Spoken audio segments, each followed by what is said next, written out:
నమస్తే ఫ్రెండ్స్, నేను మీ Shravani Harsha. Welcome back to our channel. ఇవాళ మన కథ అందరూ ఆలోచించండి. రచించిన వారు విన్నకోట సుశీలాదేవి గారు. కథని చివరి వరకు వినండి. నచ్చితే లైక్ చేయండి. ఈ కథ పైన మీ విలువైన స్పందనని కామెంట్ రూపంలో మాకు తెలియజేయండి. కొత్తవారు ఎవరైనా చూస్తున్నట్లయితే మన ఛానల్ని సబ్స్క్రైబ్ చేసుకోండి. రాత్రి 10 గంటల వేళ సుజాత వంటింట్లో సర్ది బెడ్రూంలోకి వచ్చేసరికి రాజారావు నిద్రకు ఉపక్రమించబోతున్నాడు. అప్పుడే నిద్రపోతున్నారా? మీతో ఒక విషయం చెప్పాలనుకుంటున్నాను అంది సుజాత. రాజారావు కళ్ళు తెరిచి ఏమిటది సుజా అని అడిగాడు. మన పిల్లల విషయమండి. వీళ్ళని ఎంతకాలం పక్కింట్లో వదులుతామండి? ఈ మధ్య ఆవిడ కూడా విసుక్కుంటుంది. అవునా? అయితే మంచి పని పిల్లని చూడు అన్నాడు రాజారావు. ఆ అనుభవం కూడా అయ్యిందిగా. పిల్లల కోసం ఉంచిన పాలు బిస్కెట్లు అదే ఖాళీ చేసేసేది. పిల్లలు మట్టి తింటున్నా చూస్తూ ఊరుకునేది. పిల్లలు ఏడుస్తున్నా పట్టించుకోకుండా టీవీ చూస్తూ కూర్చునేది. పిల్లల్ని వాళ్ళ మానాన వాళ్ళని వదిలేసి నిద్రపోతూ ఉండేది. ఆ పని పిల్ల ఉన్నన్నాళ్ళు పిల్లలకి ఏవేవో రోగాలు వస్తూనే ఉన్నాయి. మనకి రెట్టింపు ఖర్చు అయింది. జ్ఞాపకం లేదు? అయితే ఏం చేద్దామంటావు? సాలోచనగా అడిగాడు. ఇది మన ఒక్కరి సమస్య కాదు, ఉద్యోగాలు చేసే భార్యాభర్తలందరి సమస్య.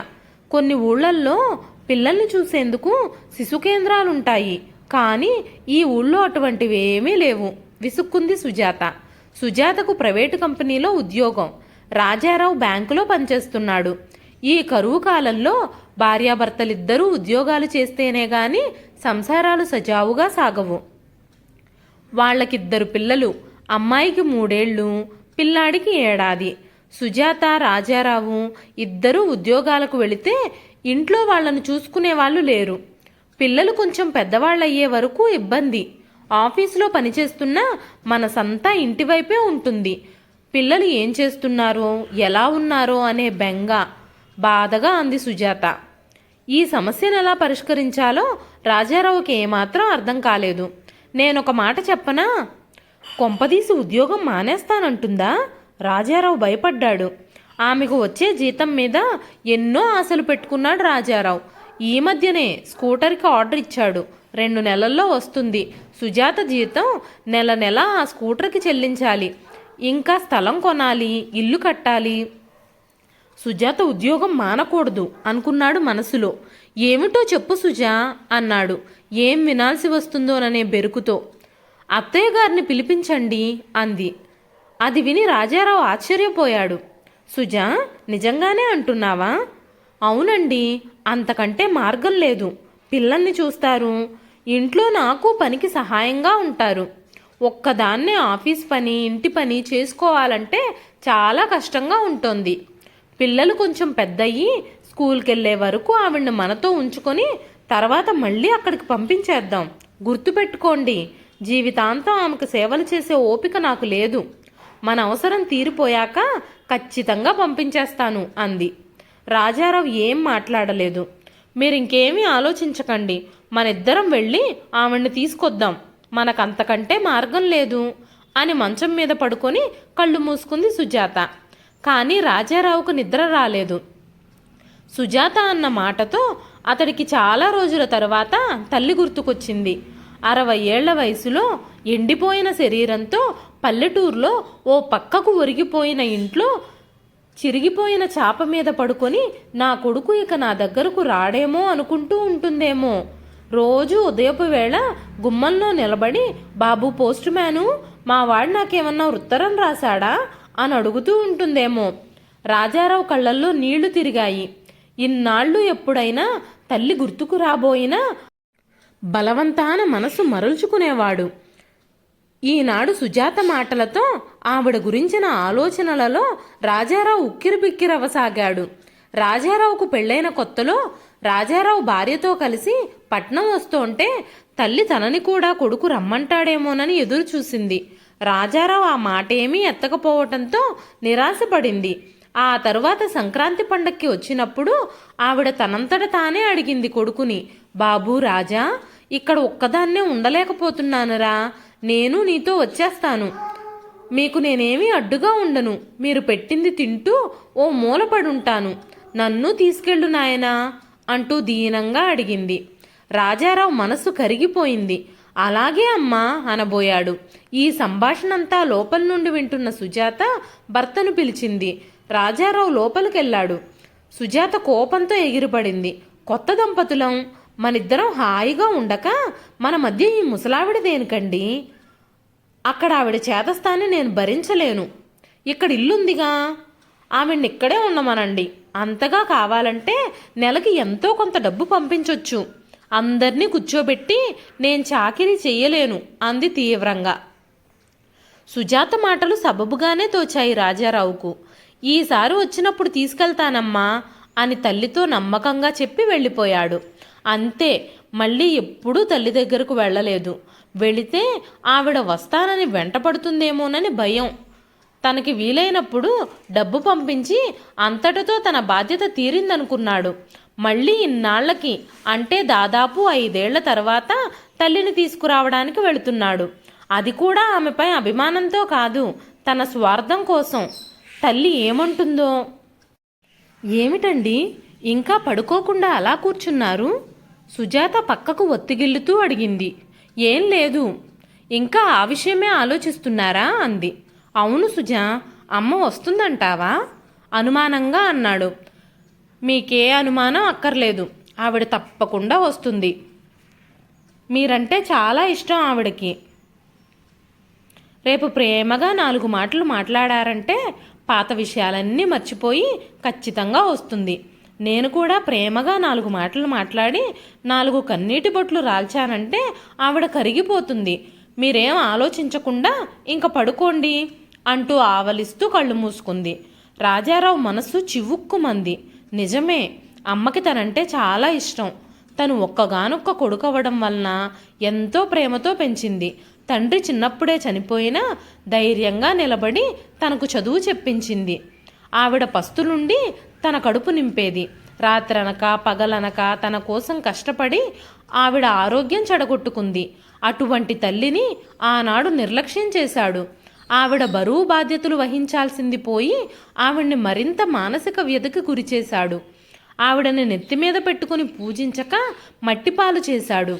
కళ్ళతో వేడుకున్నా కాలదన్నాడు. చీ, తన కొడుకు కాదు, దుర్మార్గుడు, రాక్షసుడు అనుకున్నాడు రాజారావు. అతడిలో పశ్చాత్తాపం కలగసాగింది. తన తల్లిని తీసుకొచ్చి ఆవిడకి ఏ కష్టమూ కలగకుండా చూసుకోవాలి అనుకున్నాడు. తను ఇన్ని రోజులు తల్లికి చేసిన అన్యాయానికి ప్రాయశ్చిత్తంగా ఆమెను ప్రాణం కంటే ఎక్కువగా అభిమానిస్తున్నాడు.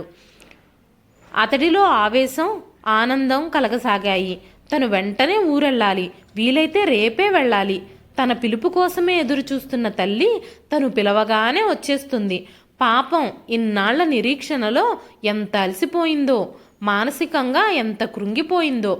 ఆ రాత్రి ఆ నిశ్శబ్ద వాతావరణంలో ఒంటరిగా కూర్చొని తల్లి దగ్గరకు వెంటనే వెళ్ళిపోవాలని ఆరాటపరసాగాడు రాజారావు. మర్నాడు ఉదయమే సుజాత, రాజారావు తల్లి దగ్గరకు ఆ పల్లెటూరికి బయలుదేరారు. కొడుకుని కోడల్ని చూసిన వర్ధనమ్మ ముఖంలో ఏ భావం లేకుండా మౌనంగా నిలబడిపోయింది. సుజాత చెప్పిందంతా విని వర్ధనమ్మ చిన్నగా నిట్టూర్చింది. ఇప్పుడు మా కుటుంబానికి మీరు ఎంతో అవసరం అత్తయ్య గారు. పిల్లల్ని పక్కింట్లో ఉంచి ఆఫీస్కు వెళ్ళాలంటే చాలా ఇబ్బందిగా ఉంది అంది సుజాత. అంటే పిల్లల కోసం నేను రావాలన్న మాట అంది ఆవిడ. సుజాత కంగారు పడింది. అబ్బబ్బే, అది కాదండి, మీరు లేని లోటు ఇన్నాళ్లకు తెలిసొచ్చింది. ఆ వయసు వేడిలో పెద్ద తప్పు చేశాం. మీరు మమ్మల్ని క్షమించాలి అంది సుజాత వేడుకోలుగా. కోడలు మాటలకు మనసులో నవ్వుకుందావిడ. ఇంతలో రాజారావు కల్పించుకున్నాడు. అమ్మా, ఇంకా ఎన్నాళ్ళిలా ఒంటరిగా ఉంటావు? నువ్వు పెద్దదానివవుతున్నావు. నిన్ను దగ్గరుంచుకొని జాగ్రత్తగా చూడడం నా బాధ్యత. అందుకే నిన్ను మాతో తీసుకెళ్లడానికి వచ్చాం అన్నాడు. కొడుకు మాటలు ఆమెకు బాధ కలిగించాయి. తను ఆ రోజు కొడుకుని తనని కూడా తీసుకెళ్లమని ఎంత బ్రతిమాలిందో, ఎంత ఏడ్చిందో. కానీ భార్య మాట విని నిర్లక్ష్యంగా వెళ్ళిపోయాడు. ఈ 5 ఏళ్లలో తల్లి బ్రతికుందా చచ్చిందా అని కూడా వెనక్కి తిరిగి చూడలేదు. ఈనాడు తనతో అవసరం కాబట్టి ప్రేమ చూపిస్తున్నాడు. బాధ్యత అంటూ పెద్ద పెద్ద మాటలు వాడుతున్నాడు. అంతా నటన, మోసం, వంచన. ఈ లోకంలో అన్ని బంధాల కంటే తల్లి బిడ్డల బంధం గొప్పదంటారు. కానీ ఈ రోజుల్లో అది కూడా స్వార్థపూరితమైపోయింది. ఈ లోకంలో ఏదీ నిజం కాదు, ఏదీ శాశ్వతం కాదు అనుకుంది మనసులోనే. అత్తయ్య గారు, మనం రేపే బయలుదేరాలి, నాకు సెలవులు ఎక్కువ లేవు అంది కోడలు. సుజాత, ఇంటి పని ఆఫీస్ పని చేసుకోలేకపోతే నువ్వు ఉద్యోగం మానేయకూడదు. వాడికొచ్చేది మీ సంసారానికి చాలు కదా. అయినా డబ్బుకు మితమెక్కడా అంది. తల్లి మాటలకి రాజారావు భయపడిపోయాడు. అబ్బే, సుజాత ఉద్యోగం మానేస్తే చాలా కష్టమమ్మా. ధరలు మండిపోతున్నాయి. ఇద్దరి సంపాదన లేకపోతే ఎలా అమ్మా? అక్కడ నీకు ఎక్కువ పనే ఉండదమ్మా. సుజాత ఉందిగా, నువ్వు ఇంట్లో ఉంటే చాలు, అదే మాకు తృప్తి అన్నాడు. కొడుకు మాటలు ఆనందానికి బదులు దుఃఖం కలిగించాయి వర్ధనమ్మకు. అవసరానికి అమ్మని వాడుకుందాం అనుకుంటున్నాడు తప్ప అమ్మ మీద ప్రేమతో అమ్మ తన బాధ్యత అని తనతో తీసుకెళ్ళాలి అని అనుకోవడం లేదు తన కొడుకు. ఆ ఆలోచనకి వర్ధనమ్మ గుండె పిండినట్టయింది. చూడు రాజా, ఇన్నాళ్ళు నువ్వు నన్ను రమ్మనకపోయినా బాబు బాధపడలేదు. ఎవరి సంసారం వాళ్లకుండడం మంచిదే కదా అని సరిపెట్టుకున్నాను.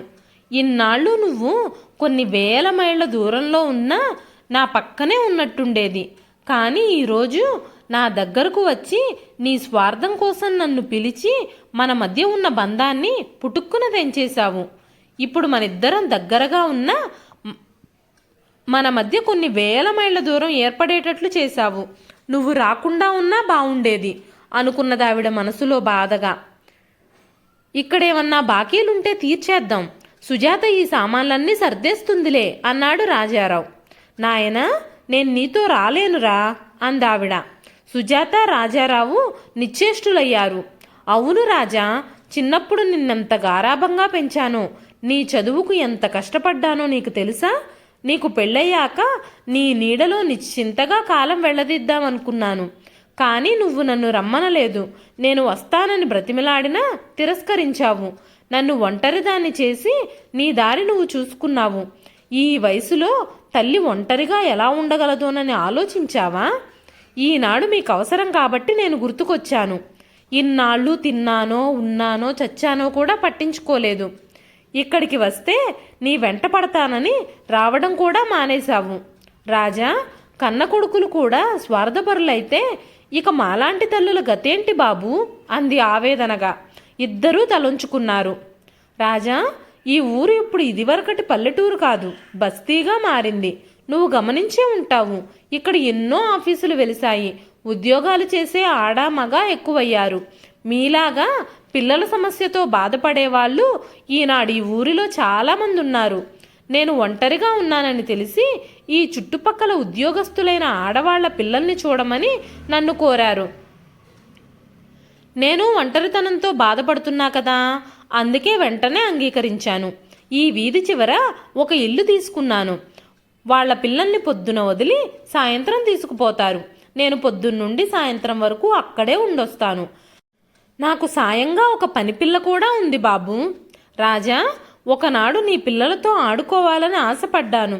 కానీ ఈరోజు నాకెందరో మనవలు మనవరాళ్ళు ఉన్నారు. నాకిప్పుడు ఎవరి దయాధర్మం అక్కర్లేదురా అబ్బాయి. ఆ పిల్లల మధ్య జీవిస్తాను, వారి మధ్య కన్ను మూస్తాను అందావిడ. సుజాత, రాజారావు ఆశ్చర్యంతో వినసాగారు. తమ ఎదురుగా ఉంది ఒక సామాన్య వ్యక్తి కాదు, ఒక మహాద్భుత శక్తిలా కనపడింది. రాజు, ఈనాడు నీ పిల్లలు చిన్నవాళ్ళు. వాళ్లకు నా అవసరం ఉంది కాబట్టి నన్ను ప్రేమతో రమ్మంటున్నారు. వాళ్ళు పెద్దవాళ్ళయ్యాక నా అవసరం ఉండదు కాబట్టి మళ్ళీ నన్ను మీరు గెంటేయొచ్చు. అప్పుడు నా పరిస్థితి ఏంటి? నేనెక్కడికి వెళ్ళగలను? నన్నెవరు ఆదరిస్తారు? అబ్బే, అలా జరగదండి అంటూ ఏదో చెప్పబోయారిద్దరూ. ఆవిడ అడ్డుపడింది. ఒకప్పుడు మీరంటే పిచ్చి అభిమానం ఉండేది.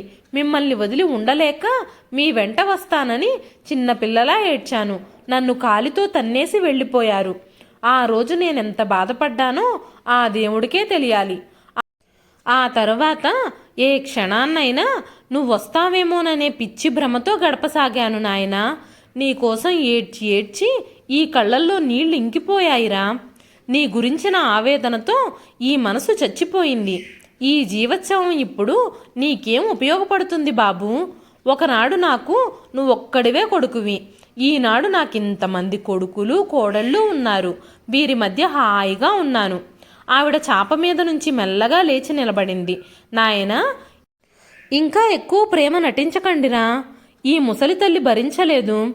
అమ్మా సుజాత, నాలాంటి అత్తలు మీ ఊర్లో కూడా ఉంటారు, వారితో మీ అవసరం తీర్చుకోండి అని లోపలికి వెళ్ళిపోయింది ఆవిడ. తల్లి మాటలు వారి చెంపన చిల్లుమని చరిచినట్టు అనిపించి తల్లి నిర్ణయం విని రాజారావు, సుజాత మాట్లాడడానికి ఇంకేమీ లేక చేష్టలుడికి చూస్తూ ఉండిపోయారు. ఇదండి ఈరోజు కథ. ఈ కథ నచ్చితే ఒక లైక్ చేయండి. ఈ కథ పైన మీ విలువైన స్పందనని కామెంట్ రూపంలో మాకు తెలియజేయండి. మరెన్నో ఇలాంటి ఇంట్రెస్టింగ్ కథల కోసం మన ఛానల్ని సబ్స్క్రైబ్ చేసుకోండి. మరొక మంచి కథతో మళ్ళీ కలుస్తానండి. అంతవరకు సెలవు.